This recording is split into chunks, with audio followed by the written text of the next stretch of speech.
Nesse vídeo nós vamos trazer a receita para você ter certeza de como libertar os presos políticos do 8 de janeiro. Todos os presos políticos do 8 de janeiro. Vamos começar com a empolgação do líder do PL, que ontem ocupou a tribuna lá no Congresso, para dizer do avanço das assinaturas que estão em torno dos que estão apoiando o projeto de anistia para contemplar os presos do 8 de janeiro também. Então a receita desse bolo que vai soltar todos os presos políticos do 8 de janeiro está nesse vídeo e você tem que acompanhar até o final. Eu sou João Paulo Guimarães, falando direto de São João del Rei, a capital brasileira da liberdade, aqui em Minas. E Minas é um estado de espírito, libertas, ainda que tardia, diz a nossa bandeira. E como diz um conterrâneo de São João del Rei, o primeiro compromisso de Minas é com a liberdade. E este é o papel da CCI, a liberdade, a verdade e justiça social. Então vamos começar com a empolgação do líder do PL, trazendo informações sobre o avanço das assinaturas da anistia para os presos do 8 de janeiro. Que a anistia é uma questão humanitária, não é uma questão de politicagem, como a esquerda está querendo fazer com esta pauta. Depois do Progressistas, queremos agradecer ao presidente Rueda, do União Brasil, bem como o seu líder do União Brasil, que tem sido colaborativo, e esta bancada também tem sido expressiva no apoio ao nosso requerimento de urgência. O nosso aplauso à União Brasil. Continuando, por justiça a todos os partidos, tenho que agradecer ao partido do presidente Kassab e seu líder Antônio Brito, em especial na figura do vice-líder Reinaldo Stefani, que estava por aqui, está aqui ao lado. O PSD também tem dado expressivo apoio à anistia. Ao PSD, o nosso aplauso. Além destes partidos, também por questão de justiça, tenho aqui que agradecer ao Podemos. Parabéns ao Podemos e o nosso aplauso ao Podemos. Devo agradecer aqui a líder do Partido Novo, deputada Adriana Ventura, que estava por aqui até agora há pouco, e a toda a sua bancada. 16 MDBistas apoiaram o PL da anistia. A estes 16, o nosso aplauso. Mas eu quero agradecer também ao PSDB e Cidadania, deputada Giovana, outros deputados, a vocês, PSDB e Cidadania, os nossos parabéns e o nosso aplauso. O PRD de Dado, um partido novo nesta casa, já deu 60% de apoio da sua bancada. O Partido Avante, que mesmo tendo só 2 apoiadores no Avante, deputada Grace Elias aqui na nossa frente, nosso agradecimento e nosso aplauso.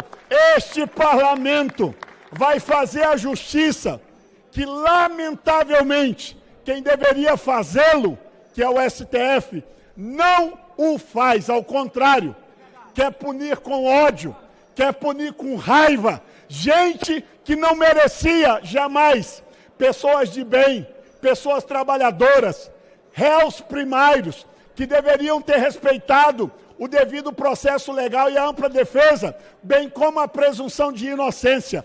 Tudo isso desrespeitado por quem deveria ser o guardião da nossa Constituição. Que vergonha! Isto é o enfraquecimento da nossa democracia. Mas nós, aqui, vamos fazer justiça ao que o STF não está fazendo. Queridos, dito isso, quero agradecer os grandes gigantes, muita gente anônima que não vou poder citar, mas agradecer o presidente do PL, Valdemar da Costa Neto, um homem correto, que tem conversado com os demais presidentes de partido para fazer justiça a todo esse pessoal injustiçado. Agradecer eternamente ao nosso eterno presidente, Jair Messias Bolsonaro, nosso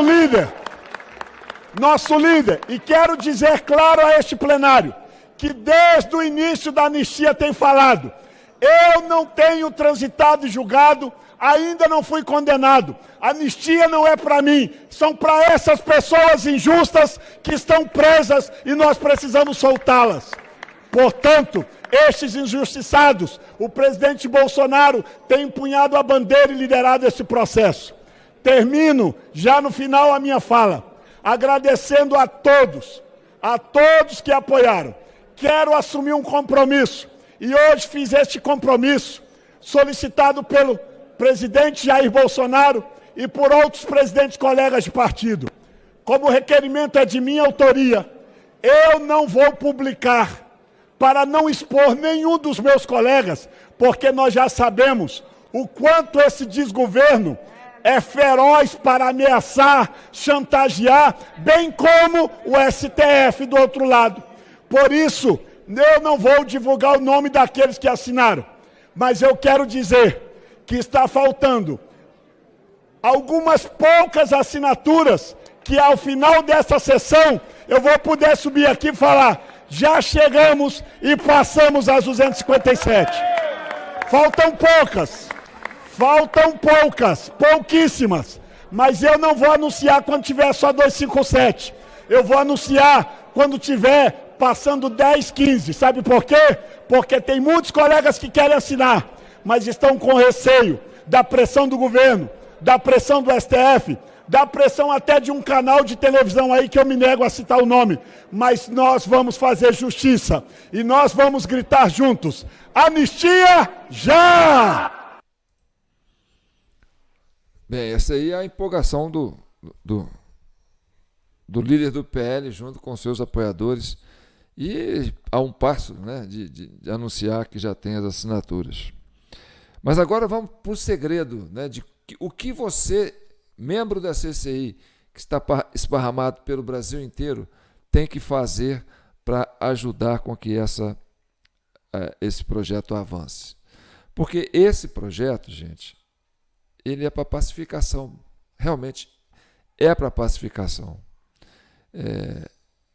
É muito desprendimento, sabe, quando a gente vai falar sobre isso, porque a Comissão Cidadã de Inquérito nasceu para isso, para chegar à verdade e pacificar a nação brasileira. Por isso nós formamos essa comissão, que já está no seu 548 vídeo, né?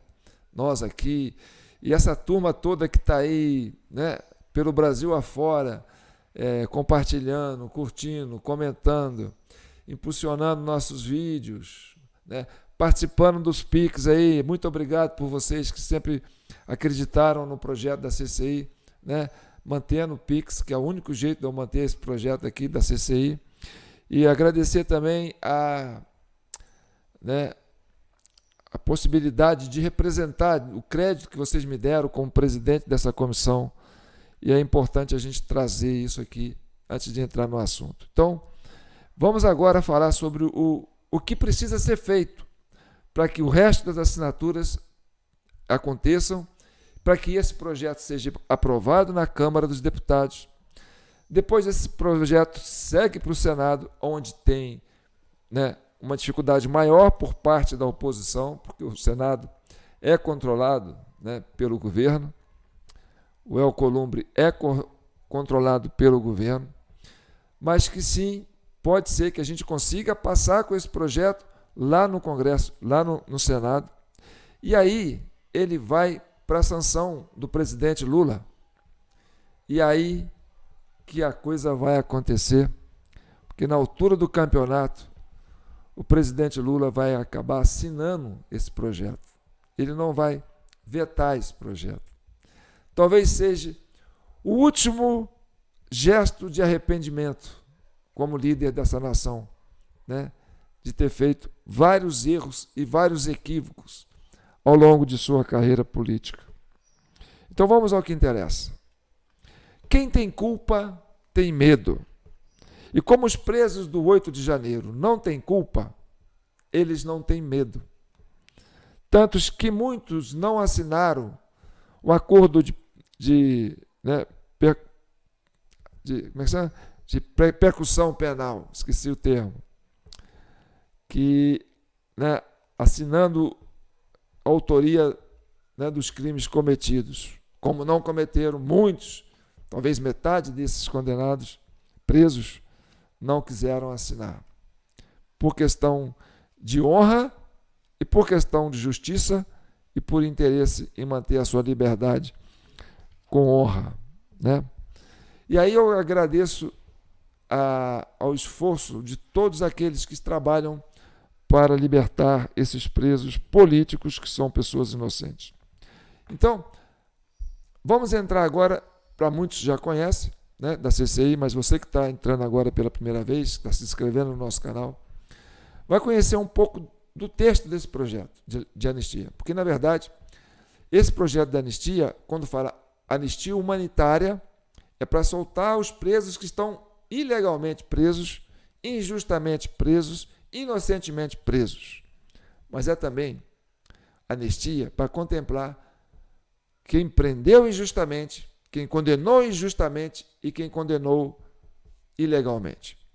Então, anistia é ampla, geral e restrita. Vai ser um perdão de quem cometeu o crime, prendendo quem não cometeu o crime. Então vamos conhecer um pouco do projeto que está para ser aprovado na anistia. E daí é que eu falo que se você compartilhar esse vídeo, vai fazer com que mais parlamentares continuem assinando esse projeto. Porque é interesse do governo o projeto da anistia. Porque quem tem culpa tem medo. Veja o que vai falar a ministra do governo Lula, Gleisi Hoffmann.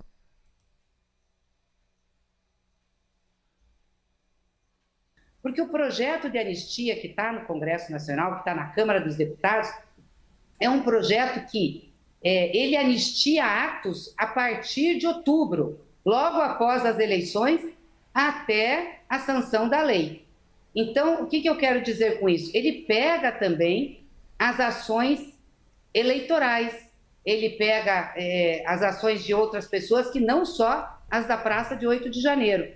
Isso está escrito aqui, olha, ele vai de qualquer lugar do território, atos praticados em qualquer lugar do território nacional, do dia 30 de outubro de 22 ao dia de entrada em vigor desta lei.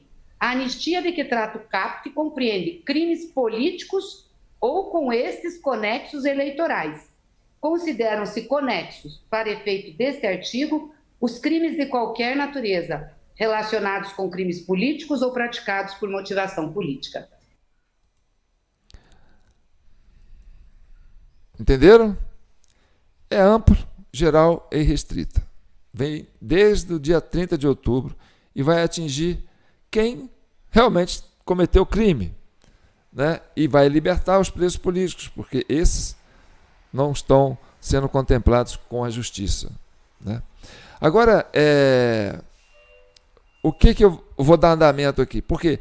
Porque vai acontecer, a partir desses meses agora, o derretimento da narrativa de tentativa de golpe, que foi tudo uma armação do próprio governo, porque ele tinha realmente um interesse em garantir a sua autoridade, porque a sociedade não reconhecia que esse governo era legítimo. Então foi preciso criar o 8 de janeiro, e essa narrativa tem sido sustentada durante 2 anos, talvez se arraste por mais alguns meses, mas a tendência é que ela venha por água abaixo. E nós vamos explicar isso aqui e por que é importante você compartilhar esse vídeo. Vamos agora colocar aqui um recorte que saiu ontem, do advogado do Kid Preto, que está sendo aí envolvido nesse imbróglio. E ele vai dar um norte para você do que vai começar a acontecer para derrubar esse castelo de areia. O caso do Felipe Martins e do Felipe Martins. Por que eu coloquei 2 Filipes aí? Um com E e um com I. porque houve uma fraude no sistema de imigração dos Estados Unidos, feito para prender o Felipe Martins. Só que no documento que eles colocaram a fraude, eles colocaram o nome de Felipe. Então, até nisso, foi um erro grosseiro. E isso está vindo à tona agora, e isso vai ser como assim, um desmoronamento que vai trazer... Sabe quando você puxa, põe um dominó naquela sequência de dominó e vai caindo um em cima do outro, assim as peças vão caindo todas em redor? É o que vai começar a acontecer a partir desse momento que o Felipe Martins está sendo... tem uma sentença em andamento lá, um julgamento, tem um processo em andamento nos Estados Unidos. Conheço o processo. Hoje é um grande dia. Vejam a notícia. Estados Unidos autorizam a ação de Felipe Martins por fraude em registro no país. Ex-assessor de Bolsonaro alega não ter entrado em território americano no fim de 2022. Eu explico por que essa notícia ela é tão importante. Porque hoje foi o dia do Estado americano decidir, por uma decisão judicial, se o caso do Felipe Martins será aceito a ser apurado ou não. O que significa isso? A defesa do Felipe Martins levou à justiça americana um caso. A justiça americana poderia ter arquivado de pronto esse caso. Como a parte contrária, que é o Estado americano, poderia ter contestado, ou poderia ter feito uma proposta de acordo. Mas sabe o que aconteceu? O juiz não rejeitou o caso, o Estado americano não fez proposta de acordo, sequer contestou as alegações do Felipe Martins e, mais do que isso, concordou com a ação e disse que vai contribuir com a causa, porque esse caso interessa também e principalmente ao governo americano. O Estado americano não contestou a ação do Felipe Martins. Pelo contrário, agora uniram forças para apurar e solucionar esse caso. O governo americano concordou com a ação, pediu para que a justiça recebesse a acusação e se comprometeu a contribuir em tudo que for possível para solucionar esse caso. Grande dia, porque união de esforços. A defesa do Felipe Martins já trouxe elementos e o Estado disse que vai contribuir para a descoberta de novos elementos. Eu explico para vocês como funciona isso. Como não vai haver litígio entre as partes, ou seja, uma parte não vai contestar a outra, prova de um lado contra prova do outro lado, esse caso vai andar muito mais rápido. Essa é a cereja do bolo. Por isso, esse caso será solucionado muito antes do que podemos imaginar. Eu acredito ainda em 2025. Tem muita água para rolar e esse caso vai escandalizar a todos. Eu sou Jeffrey Chiquini, eu sou advogado, deixo aqui um grande e forte abraço a todos. Bem, vocês não devem saber disso, alguns não lembram. Sabe o que derrubou o governo Collor? Por que o Collor caiu? Vocês vão ficar surpresos. O fio da meada, que foi puxado para derrubar o Collor veio de um escândalo, de uma compra, de um carro, que na época se chamava... como é que chamava? Um carro da Volkswagen, um carro da Fiat, eu acho. Não sei se era o Paraty. Um carro simples, um carro popular. E foi comprado esse carro. E a partir da compra desse carro, foi desvendando um monte de linhas, de armadilhas que foram colocando o Collor na berlinda até ser cassado. Então, esse caso do Felipe Martins é parecido com isso. É algo inquestionável. Vai correr talvez a revelia. Por quê? Porque é quase um flagrante. Então, é impossível fazer uma defesa no caso desse. E isso vai vir de encontro com o quê? Com uma força de uma potência americana que vai estar ligando esses dados, né, com a política brasileira. E aí você vê que esse governo do Lula, né, que está aí, né, está transgredindo a segurança nacional. É uma coisa de, né, de autonomia do Brasil.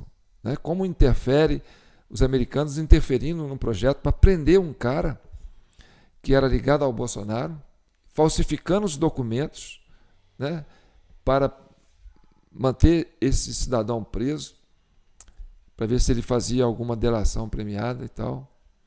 E o homem não tinha nada para falar. Aí foi solto. E agora esse caso está explodindo nos Estados Unidos.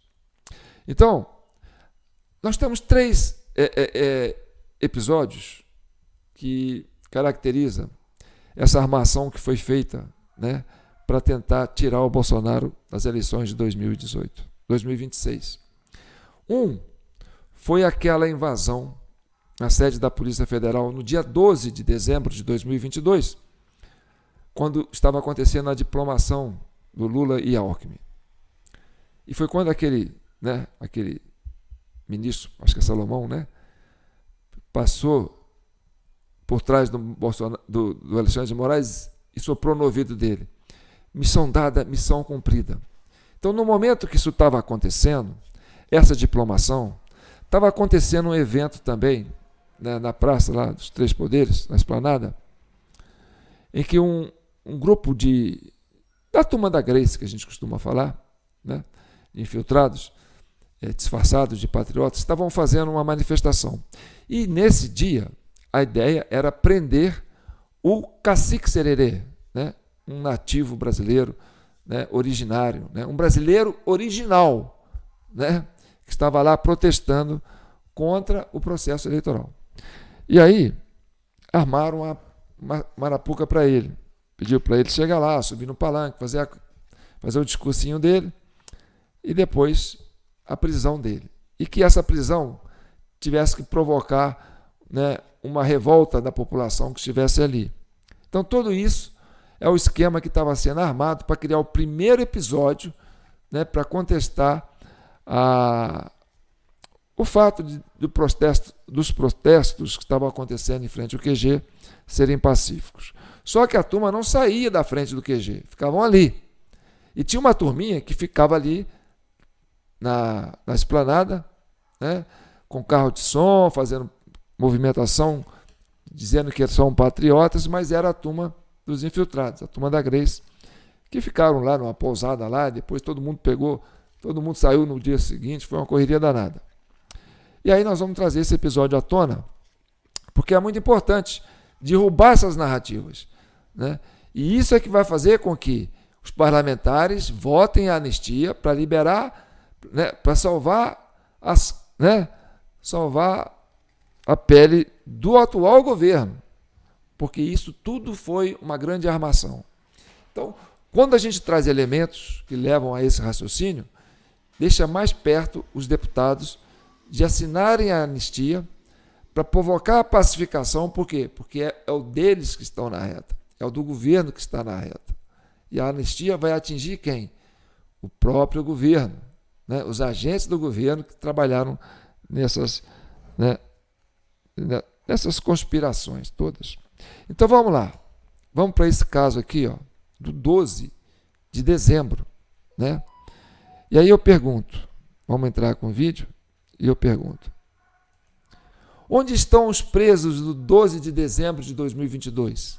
Aquele pessoal que invadiu a sede da Polícia Federal, que tocou fogo em ônibus, fez um teatro, uma ruaceira danada lá. Onde estão esses presos? Bem, prenderam mais de 1.500 lá no QG, do dia 9 de janeiro. Mas no dia 12 de dezembro, houve aquela merda lá em Brasília. E aí, onde estão os presos? Bem, eu vou citar apenas um exemplo que eu vou trazer para vocês, que vai ilustrar, porque o vídeo é grande, não posso ficar, né, falando de tudo, mas vamos trazer um exemplo. Vamos relembrar isso? Então vamos lá, vem comigo. O ministro Alexandre de Moraes, do Supremo Tribunal Federal, autorizou mais uma fase da operação contra os envolvidos no ataque ao edifício sede da Polícia Federal em Brasília. Anderson Arcoverde tem os detalhes. O ministro Alexandre de Moraes autorizou o cumprimento de mandados de busca e apreensão em Rondônia, São Paulo e no Distrito Federal. Essa é a segunda fase da Operação Nero para identificar e prender os envolvidos na tentativa de invasão ao edifício sede da Polícia Federal em Brasília. O ataque ocorreu no dia 12 de dezembro de 2022. Eles tentaram invadir o prédio para resgatar o integrante do grupo que havia sido preso. A polícia reagiu e, após ter o ataque frustrado, o grupo deu início a uma série de atos de vandalismo, com depredação de uma delegacia da Polícia Civil e incêndios em ônibus e carros de particulares. Bem, vocês viram ali até uma camisinha. Essa imagem aqui ela é muito simbólica. Olha aqui. O grupo deu início a uma Essa série imagem é de muito atos simbólica. de vandalismo, com depredação de uma delegacia da Polícia Civil e Isso aí, ó.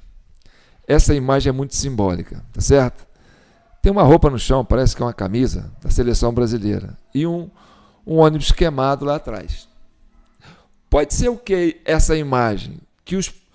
Que a TV usa para colocar, né, a pecha de que foram os patriotas que estavam no QG. E, na verdade, isso não foi no QG, foi lá no centro de Brasília e não tinha patriota lá. Tinha só a turma dos infiltrados.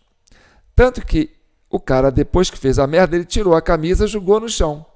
Foi embora. Como não pode fotografar o infiltrado fazendo, não pode identificar, porque ele está recebendo para fazer, essa é a nossa interpretação, mostra só a camisa. Entendeu? Para associar. Então, é uma manipulação violenta, né, da informação, dessa trama, para criar o primeiro evento que ia ajudar a criar a narrativa para incriminar o protesto dos patriotas que estavam em frente aos QGs. incêndios em ônibus e carros de particulares. Agora vamos ver aqui, ó. Eu achei, né, já pesquisei, já achei um monte, mas eu quero focar nesse aqui, ó. Publicitária que foi candidata a prefeita de Tupã está entre os presos na operação contra os atos de vandalismo em Brasília, tá? Não é terrorismo, é vandalismo, porque quando se trata de infiltrado, tem que falar vandalismo, tá certo? Essa matéria é antiga. Vamos entrar aqui no detalhe da matéria. Eu vou ter que aumentar porque a minha letra aqui fica pequenininho para mim. Então vamos aqui, ó. Ela chama Quílio Damião Irano. Foi presa na capital na noite desta quarta-feira, 28, hein? Noite desta quarta-feira, 28. Não foi no dia 12, foi presa depois. Né? A Polícia Federal e Polícia Civil do Distrito Federal cumprem mandatos de prisão de suspeitos na tentativa de invasão da sede da Polícia Federal e outros atos de vandalismo. Isso aí foi no G1, tá certo? Lá de Bauru, né? E Marília. Então vamos voltar aqui, ó. E essa Quílio, essa publicitária, quem é essa publicitária? Por que o processo dela não está... Ninguém fala disso. Vamos continuar avançando aqui, né? Para vocês acompanhar o raciocínio meu. Bem, o perfil da candidata a vereadora Clio Irano Patriota. Está aqui a mulher que foi, né, supostamente presa pelo gesto de participação naqueles atos do dia 12 de janeiro. Ela foi candidata a vereadora, agora recentemente, tá? Com todos os seus... Espera aí, cadê a mulher? Espera aí, João. Opa, espera aí. Vamos ampliar aqui, ó, para a gente ler mais sobre o processo dela. né? Clio Irano Patriota, número de urna 25.014, é candidata a vereadora de Tupã pelo PRD nas eleições de 2024. Nascida em Tupã, São Paulo, em 18 de 2 de 1982. Tem 42 anos, é jornalista e redator com ensino superior completo e casada. Bem, então, o que nós temos aí? Nós temos uma mulher que estava participando do movimento do dia 12 e foi candidata pelo PRD, né? Pelo PRD. E aí você vai ver, olha que partido esse, que é até um partido novo que foi ter citado lá. PRD admite apoio pontual ao governo Lula. Então, isso aí é um dos vários casos que nós estamos contando sobre o 12 de dezembro. Ninguém foi preso. Ou seja, quem foi preso já está aí participando da vida normalmente, com seus direitos políticos, foi candidata a vereadora, tá certo? Por quê? E ela é jornalista, trabalha em redação. E foi presa, porque ela foi identificada pelas câmaras. Ó, essa mulher estava aqui. Aí foram atrás dela, pegaram ela, ó, você está presa. Não, deixa quieto. Ela é das nossas, solta a mulher. E ela está aí, vida normal, vida que segue. Enquanto os patriotas que estavam lá no QG, manifestando pacificamente, há 2 anos, estão privados de suas liberdades. Bem, então esse foi o primeiro caso, né, que foi o ato do 12 de dezembro, cujo ministro lá, né, falou no ouvido do Bolsonaro. Missão dada, missão cumprida. Que ela prendeu o Sererê, criar aquele tumulto lá, né? É a minha interpretação. Agora nós vamos avançar desmascarando o caso da bomba no aeroporto de Brasília. Bem, isso é muito importante, porque esse é o outro episódio, né? Para alimentar a narrativa de que os patriotas estavam querendo realmente dar um golpe e, né, tomar o poder e fazer um terrorismo em Brasília.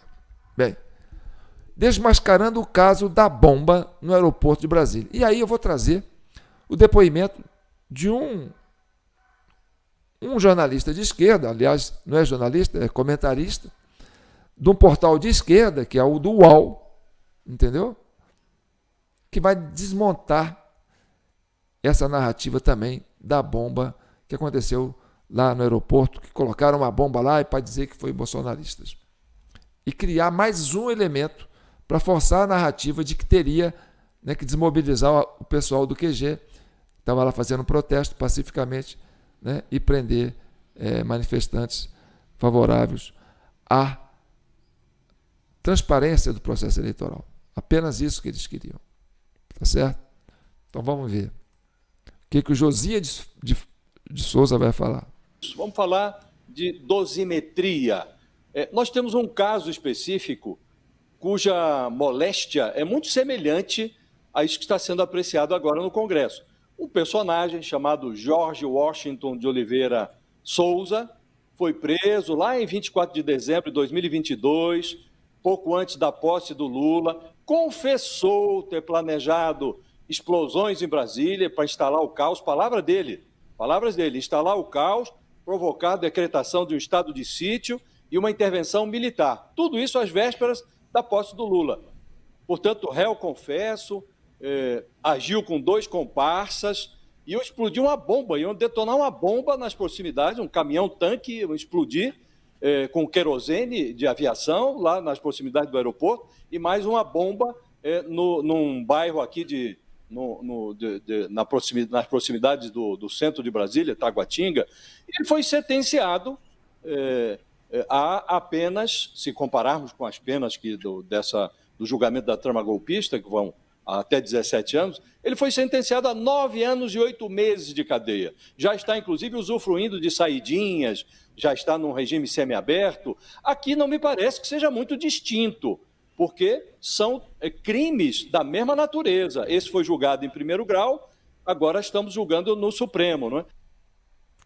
Bem, essa fala do Josias de Souza é muito significativa, porque ele está falando da dosimetria, tá certo? E esse senhor que fez, né, essa montagem do evento da bomba, que era para fortalecer essa narrativa, tanto que ele sustenta, né, no seu depoimento que queria fazer isso, que queria, né, provocar um GLO, sei lá o que todo, esse foi preso porque tinha que achar um culpado. E ele tinha que ter essa narrativa contada, tá certo? Mas já está aí, com saidinha, segundo Josias. Entendeu? Deve estar recebendo uma bolada aí daqui a uns dias, ou se não já recebeu, entendeu? Para manter, né, essa narrativa da tentativa de bomba. E olha só, de todos os que estão aí, seria o caso mais grave de todos. Como é que você... Aí ele faz essa comparação, né? Como é que você quer comparar a Débora, que estava lá pacificamente participando na praça, nem entrou, nem nada, não fez nada dentro de nenhum prédio, e alguém que estava pichando na estátua, convida ela para terminar a pichação, falando, olha, minha letra é feia, você termina. E a Débora pergunta, o que você vai escrever aí? O que você quer escrever? Eu quero escrever Perdeu o Mané. E ingenuamente ela vai lá e escreve a frase Perdeu o Mané, e é fotografada. Presta atenção, é fotografada com vários cliques por uma jornalista militante de esquerda. Então ela estava lá de plantão e essa era uma cena programada para acontecer. E essa menina está sendo condenada, está presa, foi presa, ficou 2 anos presa, agora está em regime presa em casa. E condenada a 14 anos, parece, né, por causa disso. Enquanto o outro, agora presta atenção, o outro quis explodir uma bomba no aeroporto. O que é explodir uma bomba no aeroporto? Né? Ele tinha uma intenção. A Bárbara não tinha nenhuma intenção. Mas esse que queria explodir a bomba tinha uma intenção. Mas esse foi julgado na primeira instância. Entendeu? Recebeu uma pena pequena e já está tendo saidinhas. A Débora não teve esse privilégio do juízo natural, da primeira instância. Porque no Supremo não tem onde eu recorrer. E quem julgou a Débora? O Alexandre de Moraes. Então, por que tudo cai ali no Alexandre de Moraes? Porque não pode ter acesso aos autos, porque se tiver acesso aos autos, vai ter que pesar a dosimetria. E se for pesar a dosimetria de cada um que foi preso, eles vão chegar à conclusão de que essas pessoas não tinham crime, né, que merecesse isso, porque não tem crime. Eles foram levados, eles foram tocaiados. Porque o que existe é o seguinte, quando você viu aquela foto, que é muito significativa, né, que a mídia faz o trabalho dela, é que a mídia é coautora disso aí, né? Essa imagem aqui, ó, sem ônibus, ó, do dia 12 de janeiro, o ônibus pegando fogo e uma camisa jogada no chão da bandeira da seleção brasileira, sem aparecer o rapaz que estava usando essa roupa. Então, a roupa jogada no chão, junto com o ônibus queimado, vira um ícone para associar esse atentado à bomba aos patriotas que estavam no QG. Então é toda uma participação, entendeu? Do consórcio de mídia que queria sustentar essa narrativa. Então, como no dia 12 não tinha patriotas participando, só tinha infiltrados, não podia mostrar a cara do infiltrado numa reportagem que ia sair, por exemplo, na TV Justiça. Aí mostra apenas a roupa com o caminhão no fundo. Então, essa é a característica mais precisa para você dizer como que a narrativa foi construída e mantida durante muito tempo com a participação, conivência e colaboração do consórcio de mídia, que eram coautores desse projeto, dessa trama de associar o golpe aos brasileiros que estavam contestando o processo eleitoral. Então, tudo isso, né?